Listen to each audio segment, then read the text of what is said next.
Hi everyone, good day. In this video, I'll be teaching you how to find follow request on Threads. Okay, first things first, open up your Threads app. Once here, if you tap on your profile at the bottom right, you can see at the top left that you can tap on followers. And it will then show your current followers, but not the ones that have requested to follow you.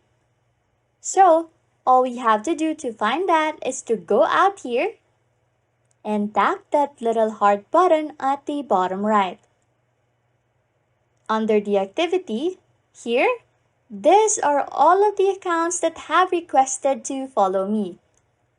I can either tap on any of this to hit confirm, or I could hit hide if I don't necessarily want them to follow my account.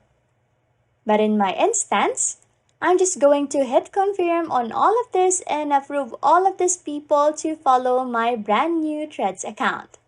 Anyways, if you like content like this, don't forget to subscribe to this channel or comment down below any tutorials you want us to make, so we can help you. And that's it. You can now find follow requests on Threads. Thanks for watching and happy scrolling.